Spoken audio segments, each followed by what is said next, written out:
Studies at Austin Community College, and welcome to Civil Society, where we explore issues affecting our communal well-being through a nonprofit lens. We're proud partners of ACCTV, but given the COVID-19 that we're all experiencing, we're going virtual for our fourth season. Our center is fully committed to being an anti-racist organization, to accelerating our personal learning journeys, to confronting our biases and blind spots, and creating opportunities for others to do the same. This episode is part of our 8-part series on the Black experience in Austin.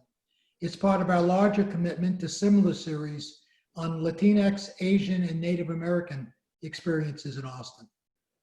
As we said in our public statement on racial equity, we're moved by a new sense of urgency to heighten our community's consciousness of institutional racism and systemic impediments to racial equity, and to aggressively progress on the continuum of racial equity to fulfill America's promise to all of its inhabitants. You can access recordings of earlier episodes and register for future programs at nonprofitaustin.org/civil society. My guest today is Khayree Williams, the founding director of the Truth, Racial Healing, and Transformation Campus Center at Austin Community College, which is one of only 10 such centers established by the Association of American Colleges and Universities. And we're especially proud that it's the only one at a community college and the only one in Texas. The center that Khayree heads is part of a multi-year initiative to educate, prepare, and inspire the next generation of leaders to break down racial hierarchies. The center is charged with creating a community where race, ethnicity, and other human differences are no longer predictors of success and well-being in any sector of our community. This includes the elimination of barriers such as policies, practices, attitudes, and cultural messages that reinforce differential outcomes by race. Hired in December 2019 to be the center's founding director, Khayree has enjoyed a higher education career that has combined his passion and purpose for serving underrepresented students at colleges and universities for more than a decade. His experiences span residential life, student organizations, and Greek life support and diversity and inclusion work. Having completed his doctoral work in college leadership, Khayree will defend his dissertation this September. His full bio and narrative and resources related to today's conversations can be found at our website on nonprofitaustin.org/civil society. Suffice it to say that Khayree's responsibilities and our expectations of him and of the center have increased exponentially since his appointment. And I'm really pleased that he's taking time to spend with us for this interview. Thanks for joining us, Khayree. Thank you. Welcome. Thank you. Thank you. I've never been welcomed quite like that. That sounds pretty amazing. I appreciate it. All right. Now the expectations are going now, you know. Oh, okay. Well, I'm ready. You know, having great expectations is a burden. But anyway. Absolutely. So let's get started with talking about Khayree. Sure. And obviously the most interesting, well, not most interesting, but the first question that comes to mind is, so you're about to become a doctor, and what is your dissertation about? Yeah, so I defend on August 14th, so I'm a little bit ahead of my schedule. So 36 days from now, and I'm pretty excited about it. Wow. But no, essentially, my passion is around this work, and I wanted to contribute something kind of to the scholarly field that would help advise other community colleges on how to do this work and how to establish a center. So essentially, my dissertation is a guide on how you implement a Truth, Racial Healing, and Transformation Campus Center at other community colleges. So it's kind of a step-by-step kind of playbook, if you will, that'll provide college leaders with some of the knowledge and wisdom that we've developed throughout that process. So I'm hoping that'll just kind of help other institutions following our path, and learn from some of our wisdom as we are also learning. So is this going to be published for use? Absolutely, absolutely. I need, once I defend it and get all the edits done, yes, that's the next step. Can I get an autographed copy? Absolutely, anything for you, Barry. All right. So in your bio narrative, you say that your doctorate, and I quote this, will serve as a culmination of everything that your faith, your family, and community have poured into you so that you can do the important work of empowering students through higher education. So talk a little bit about why did you get involved in this arena? Sure. And for the people at ACC on the 5th floor, why this is the greatest job you've ever had in your entire life. Man, that's so multi-layered. So I think first and foremost, I am a proud native of Flint, Michigan. So for me, growing up in a community that, obviously had some challenges, but also had some great love and support.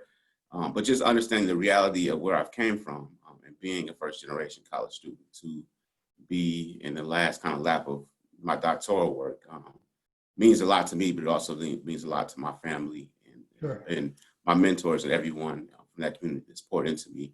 I think it's not.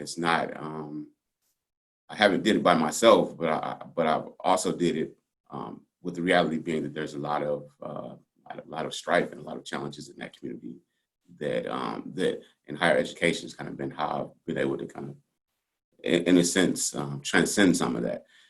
So I just want to continue to do everything I can to, be a positive influence.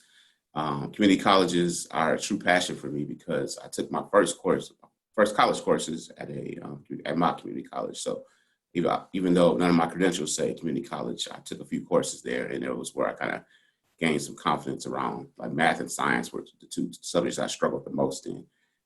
So I took that great preparation, that great support from those faculty and staff there, and went on to university. But I always wanted to be able to give back to community colleges and serve students at community colleges. So just, I think, understanding everything I've experienced, everything I've lived through, everything that my community is still enduring, and I just feel like I have a responsibility to, in everything I've achieved, just be that beacon and be that mentor and be that light for other students, especially students of color, but just institutions that are serving our community. Superb. So talk about your work, the proposed work, or the work you're doing, actually. So you didn't get much of a honeymoon when you came on board. Right. In terms of the projects, initiatives of the center. Yeah, so I think so. Truth, racial healing, and transformation is very near and dear to me because part of my journey was like just realizing that as being a person of color that grew up in a community where everyone looked just like me. So from 0 to 18, my reality was the school I went to, everyone looked just like me. The community I lived in, the neighborhood I lived in, my friend and my family circle, the church I attended. It was pretty much being in a monolithic community where everyone looked like me, thought like me, believed like me, had similar interests. And that's how I viewed the world until I had the opportunity to go off to college. So I went to a university about two hours away from Flint. And that was the first experience I had where I was a true minority. So what I mean by that is, first experience I had was walking into a residential hall that housed about 350 students. And only 2 other students looked like me, one of them being my roommate. Walking across the campus where most of the faces didn't look like me. Sitting in classrooms where most of my classes, I was the only person of color. It helped me to, well, it shocked me at first, but it also helped me to realize that my view of diversity going into that experience was, because I'm a person of color, I have to get it because I'm diversity. But having had that experience and having to endure that, I realized that because my experience has been just growing up around people that were just like me, I had a lot of blind spots myself. I was dealing with a lot of issues around stereotypes, biases, and just negative messages I received, or been informed on by friends or TV that just weren't accurate. So I had to, and I'm still on this journey, but I had to kind of do some work on myself around what it means to develop meaningful relationships with people that are different from me, and how to work through some of that uncomfortability and that awkwardness, and how to lay down stereotypes and biases that I've been formed by over nearly 18 years. So I think for me, the way I envision our work is understanding that even though, you know, we can quote like school desegregation ended in the 60s or whatever. Our communities on paper often look fairly diverse, but when we do a deeper dive, they're very segmented. So the Black community may be in this pocket, the Hispanic community may be in this pocket, Asian community may be in this pocket, and so on and so forth. So what that leads to is, and I did, you know, some reading and research on this, but many of our communities are still just as segregated, if not more, than they were 30 or 40 years ago. So we're still running into situations where we're just not, the way our communities are situated, we're just not developing meaningful relationships across cultures and across differences. So sometimes, and it's not everyone's experience, but sometimes when our students come to a place like Austin Community College, that may be the first time where they're having to be in true community with people that are different from them, and develop relationships and have meaningful interactions. So my belief is that as a community college, our goal is to equip and develop our students around their vocation, what they are striving to do and what they'll do after they leave the institution. And we want them to be amazing nurses, or journalists, or teachers, or auto mechanics, or jewelry makers, or sign language interpreters. We want them to be the best and brightest in that field. But if we don't also equip them with the ability to engage and interact around differences in a way that's going to be meaningful and productive, then we did them a disservice. I don't think we should be sending graduates out into the world who don't have the skills, the necessary skills they're going to need to kind of compete, but also to really just kind of add value to that next institution they go to, higher education, or that next job they go to. So I just feel like students should be walking across the stage having all A's and B's in their field and amazing in their fields, but they have no skills around what it means to interact with people that are different from them. So my goal with the center is to provide some of that kind of co-curricular education that kind of complements what they're learning in the classroom. It makes them, and then in turn makes them more valuable as they leave our institution. But then we also want to provide some resources, some education, some training for faculty and staff, because I don't believe that we can truly hold our students to that standard if we're not continuing to do the work ourselves. Then the last piece is, it's a really unique role because I get to do some things in the community and be engaged in the social justice and social action work that's going on in the community, and also in collaborating with the community organizations, bring some of that to our campus. I'm excited about it, but it's a passion area, but I feel like it's our responsibility to our students. Tell your passion and your commitment just from the way you're talking about it. Thank you. Yeah, thank you. So how are you, well, let me ask you a larger question. So Sure. what does success for the center look like? Like, let's say in 3 years, what would your, not how you're going to do it, but how's the world going to be different in 3 years? Yeah, I think, so a big part of what we'll be doing is probably education and resources and training. But I think we have to be able to show in our numbers that we're making an impact. The institution is investing heavily in this. So I have to be able to track that and show that on paper.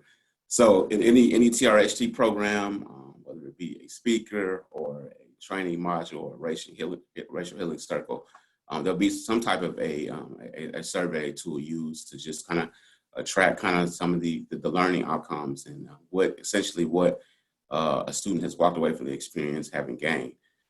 So anecdotally, I want to say that ACC would just feel like a more welcoming community to all students. But then, in terms of actual physical, tangible things, I want to be able to show in my tracking that students have learned these competencies by coming through this come to this programming and feel like they're even better equipped to engage around these issues, especially as they're leading the ACC. So I'm assuming, and I should know this, but I don't, that the model of truth, racial healing, and transformation fits into models that have occurred in South Africa and other places. So talk a little bit about the historical model. Yeah. And Yeah, how absolutely. is this different than and I'm using the word usual, but the usual diversity and inclusion efforts? Sure. I think so. I think one of the unique things about our programming is it's a collaboration and a partnership between the W.K. Kellogg Foundation and the American Association of Colleges and Universities. So these are two organizations that are heavily invested in doing social justice work and research and training, and really have a track record for doing some amazing things like nationwide and even in the world. But I think so. So in terms of how the model is structured, it's really kind of structured with the sharing of stories being central to it. So what I mean by that is, as we even think about, if we think about something this pretty relevant in the news right now, is George Floyd. If we think about his experience, and it's very easy to say, well, and some even say, well, he wasn't a good guy, so why should this be a big deal? But if you hear from me as a Khayree Williams, who works at ACC, who is the director of the THRT Center, I'm a man of color. I am fairly cultured. I'm fairly educated. I have a criminal record, and I've had similar experiences. And as I share some of those experiences, I think that starts to resonate from people more that maybe this is an issue. So I think the difference is just the storytelling aspect and the way that we are engaging faculty, staff, and the community in these efforts. And also, having worked at 3 other institutions, I think largely most of the diversity and inclusion efforts are around doing our best to support understanding that most of our institutions weren't founded intentionally for the support of students of color. So doing our best to retain and graduate students of color is something that many institutions struggle with. So that's largely the focus. And sometimes in that, what gets lost is that we all need to be engaging all students around these issues. Even our white brothers and sisters need to be engaged around these issues, because they're going to be representing ACC in their fields once they leave the institution. So, Yep. So I think the difference is the storytelling piece, but also the intentional model of engaging everyone, regardless of race, ethnicity, culture, creed, around these discussions, and making sure that we are developing those skills for everyone. Yep. So let me pick up on something you just mentioned in terms of the systems, the foundations of the country, et cetera. I don't think anybody would argue that they were not established to benefit Black people. I mean, just the opposite. Black people have been exploited in the whole process. So we have a series of wrongs, which I think any reasonable person would recognize. But there's a lot of debate about what we do to make up for those wrongs. Not make up, but how do we address those wrongs? Yeah. And one of the ideas out there is the idea of reparations.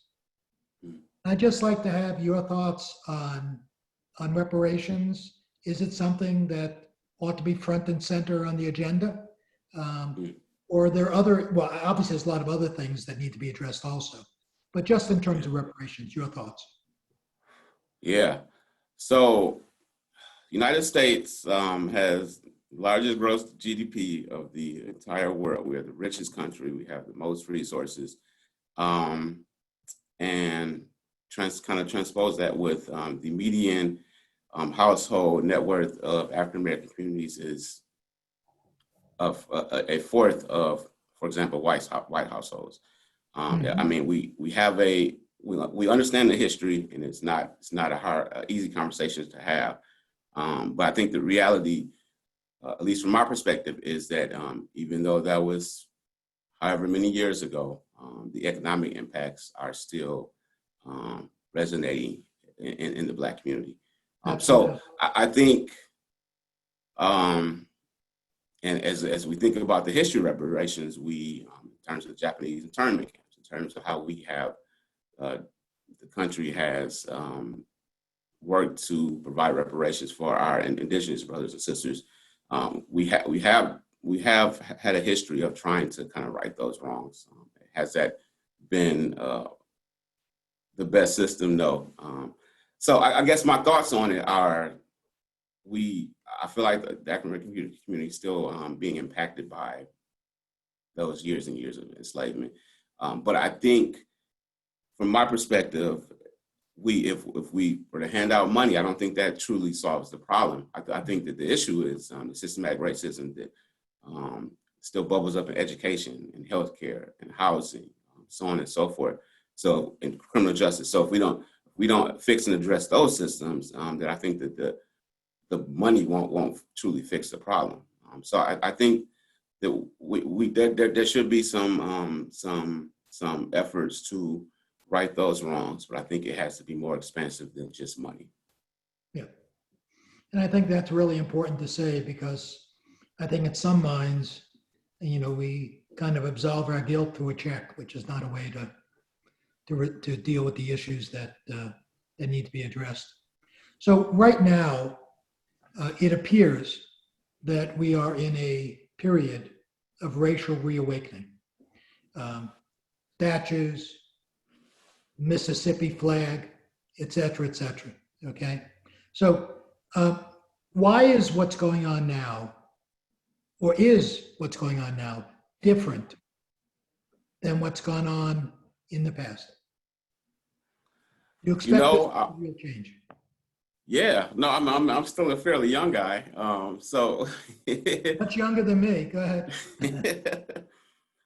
So I feel like, there's discussion in the equity field about, is this a moment or a movement? I feel like this is a true movement, and there's some true changes are going to come from this. But I think that we, just as well-meaning citizens, have to continue to push it to be a movement. But I am optimistic. Even at ACC, I think we're doing some amazing things that were already in the works, but have been encouraged by all that's going on in the country and the world. I think our young people are just standing up in a way that maybe we weren't as brave and courageous as them to be able to do. And I think that our young people aren't settling for no, and then they are not asking for change; they're demanding change. So I'm optimistic that some things are changing for the better, but I believe that we can't rest on our laurels. We're going to have to continue to be committed to the work and continue to push the point.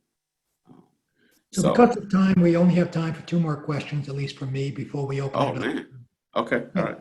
How can I, as a member of the community, outside of ACC, because most of our viewers are outside of ACC, be of help to you in your work? Yeah. So I think from my perspective, we all have our kind of spheres or circles of influence, whether it's our community we live in, a church we attend, our friend and our family group. I think if we're honest, we all know that there are some problematic people and some people that we are near and dear to us that we love, that have some problematic ideas around race, racism, this whole conversation. I think that sometimes it'll be more impactful if we are brave and courageous enough to challenge those ideas and to call them on the bad jokes or the negative comments, or just their views on the world that aren't really considering the experiences of others. So I think that's the first step. Then I think also, as we just think of where our communities are situated, often there's not a lot of diversity in our communities, and we just kind of accept that. But I think that if we are truly committed to learning about the experiences of others, understanding how we can better be committed to making sure everyone is having equitable and just experience in Austin and in our communities, then we have to be intentional about seeking out experiences where we can engage with people that are different from us. So what does that mean? It's looking for cultural events we can immerse ourselves in, even if it makes us a little uncomfortable. It's going to religious celebrations that are different from ours, even if it makes us a little bit uncomfortable. Because I can tell you that as a person of color, that I'm often in spaces where I don't have a choice in the uncomfortability, and I have to work through it. And I think that it just takes work, and we have to be committed to the work versus just kind of accepting how things are as status quo. Excellent answer. So in terms of my last question before we open it up, so you spent the formative years of your life in a community that looked, lived, believed like yourself. And so, now you move into a college setting, you start meeting different kinds of people. So what would you tell the Kyrie of 18 years old or 19, whatever how old you were at that point? What advice would you give yourself entering into that based upon what you know now and accepting the fact that you're still, to quote you, a young fella or a younger guy, whatever?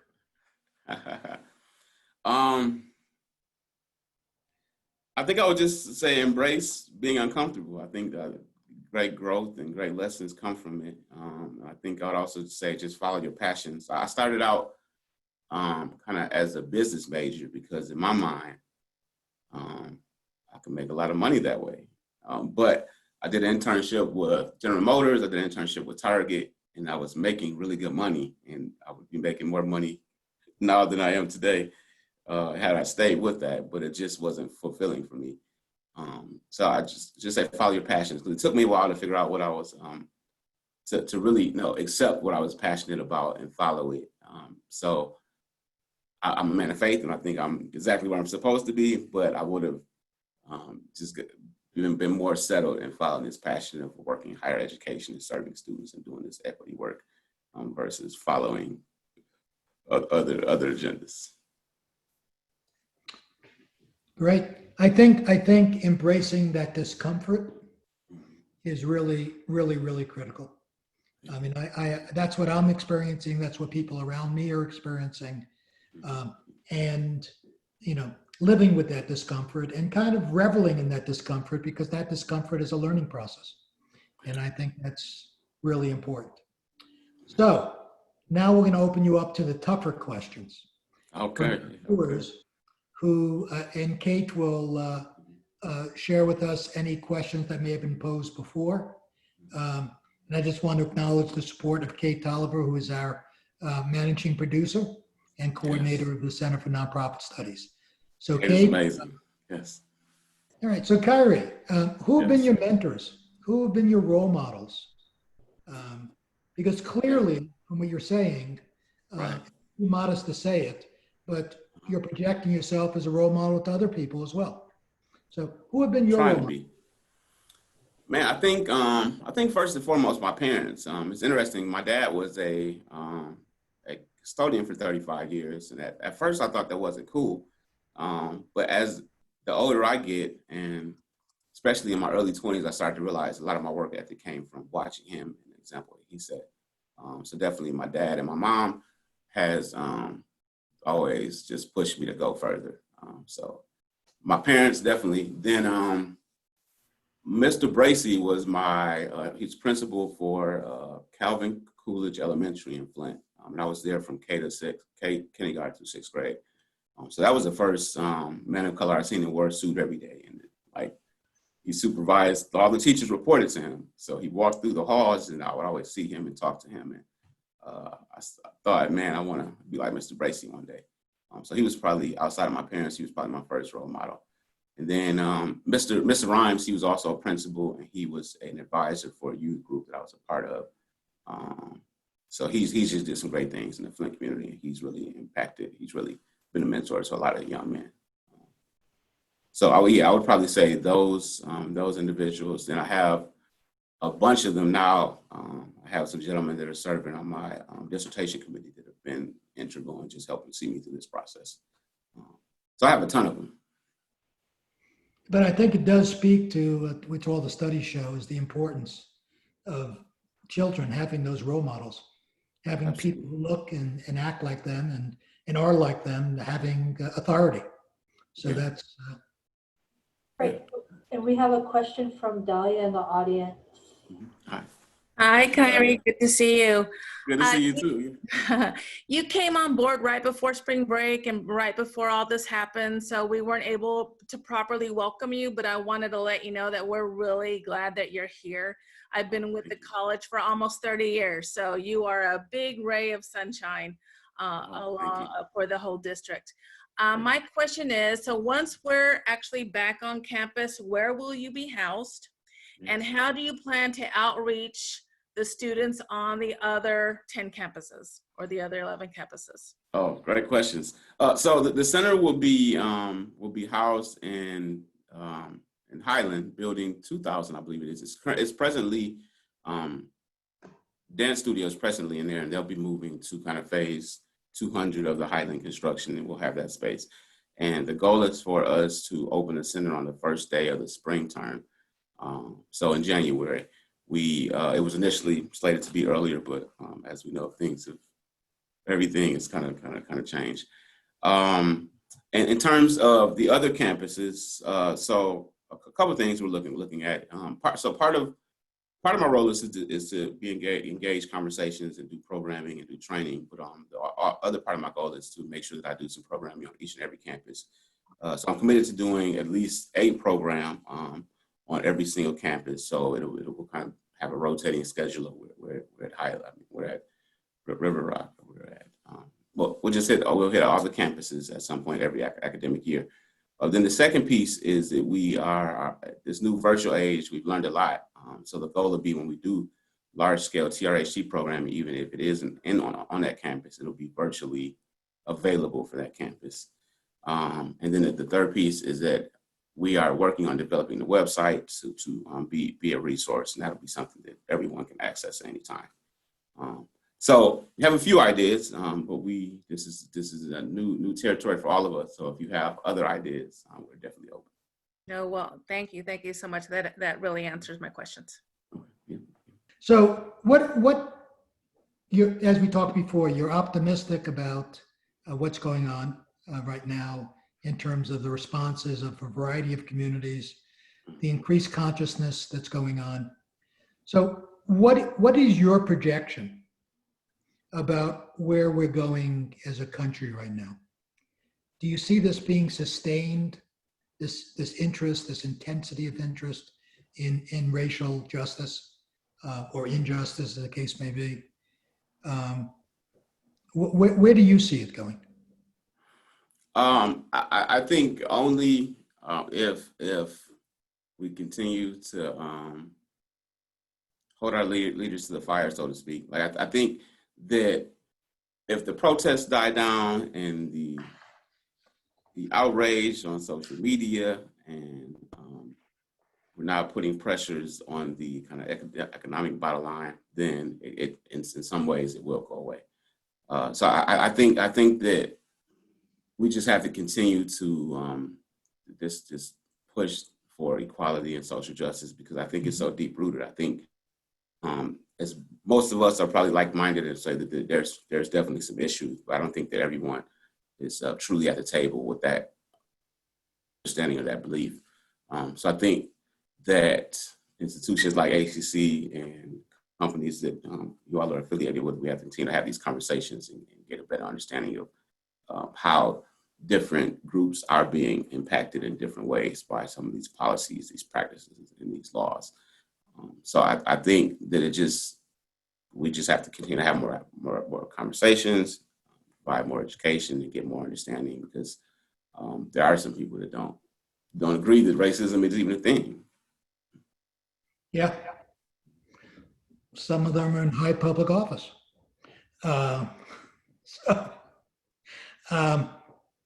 So how, from your experience, and also from, you made mention before about, we pass laws in this country and, legally perhaps ended segregation, but it's still a very real force.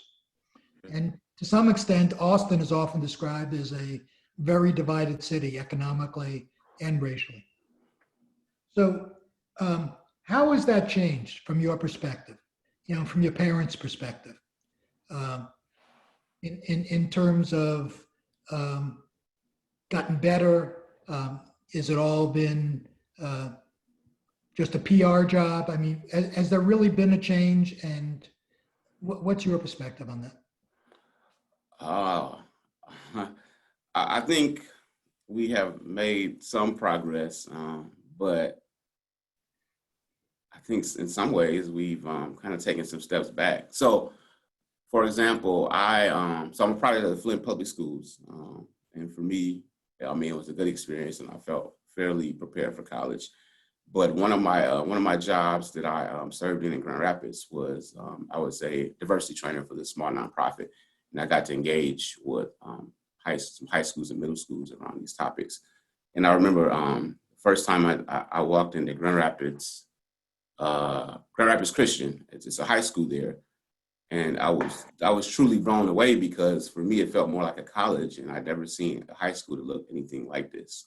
From the computer labs to the classrooms to every student had an iPad. So I say that to just highlight the fact that I don't believe every student, if we want to even start it that early, is getting the same experiences and the same opportunities. And I think it has impacts. How we invest in our children, how we invest in their education, what their buildings look like, the opportunities they have. I'm talking with high school students that have already been on study abroad trips and have had all these amazing opportunities. Yeah.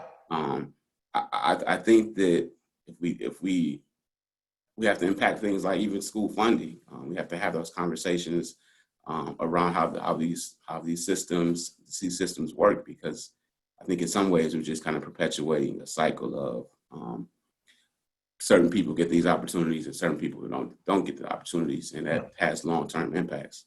I think for me, being a first-generation college student, I'm getting ready to complete my doctorate. I'm a homeowner. I'm all these things that my parents weren't. It means that statistically, it means that my kids are going to have some better opportunities. But that takes generations and generations. So I think we have to just do some better jobs of addressing some of these things earlier. Okay, excellent. Khayree, we have another question from the audience. They're asking if you'll be holding truth and racial healing circles, and if so, how can people participate, or where will those be held? Yes. So I would say yes. We are. The answer is yes. I would say at this point, contact me. I think we're still kind of in the envisioning process, and we're definitely doing some of the work already, and it'll be more visible once the center opens. But yes, if you are interested in the Racial Healing Circle, contact me, and I will let you know when we're having the next one. But moving forward, once the website is fully fully updated, THRT events will be there for you to see and engage in. Why don't you give your email just to be sure everybody has it? Sure. So it's my first name. So it's Khayree, Khayree, Williams, Williams at austincc.edu. So if you just put the period between the Khayree and the Williams and add at austincc.edu. And then we have one more question come in. When someone wants to know if the center will be working with K-12 systems, and what advice do you have to give to educators working in that age range or school age range? Yeah. So in my strategic plan for the first year, we're going to, I have this advisory team that's helping me with some of the work. They're all like amazing ACC colleagues.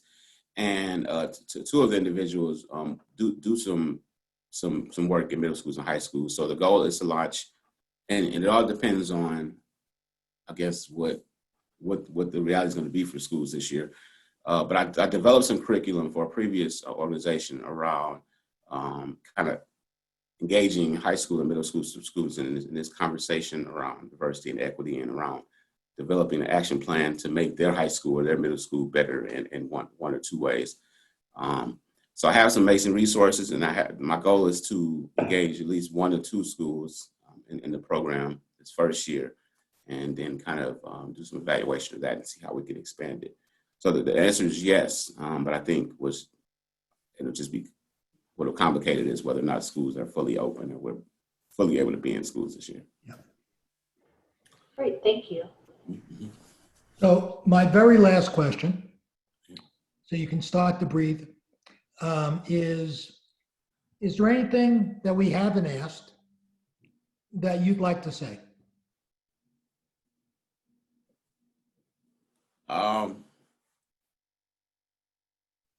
No, I mean, there's a lot of people on here. So what organizations are represented? That's the only thing I've been curious about as I was talking. Yeah, we can and seeing provide you the that answers. information afterwards. Yeah. Okay. Yeah, no, I think you've asked some great questions. I'm good. I just want to make sure everyone attending has got what they needed from this experience. Then in closing, I want to reiterate what Dahlia said, because we work right now down the hall from each other when we worked in the building. And it's really a pleasure to have you on board. From what I've seen, I mean, you've got everything it takes to be successful. You've got the college's support. You've got your own dynamism and so forth. And I welcome you aboard, as I've done before, as a colleague, and we look forward to working together. So Well, I appreciate it. There was another question that popped up in the chat. I don't know if you want sure. to get to that. Yeah, please. Yeah. So you got it? Okay. I saw it quickly, but if you want to read it. Okay, so the question is, will you be developing required professional development for ACC? Yes. So Dr. Rhodes, Dr. Cook, our senior leaders I propose this idea that faculty and staff already have to engage in 12 hours of professional development every year.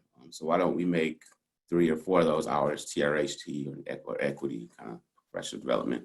And they said, let's do it. So I'll be in conversations with Mr. Larry Davis, our new chief equity officer. And actually, we have a meeting tomorrow.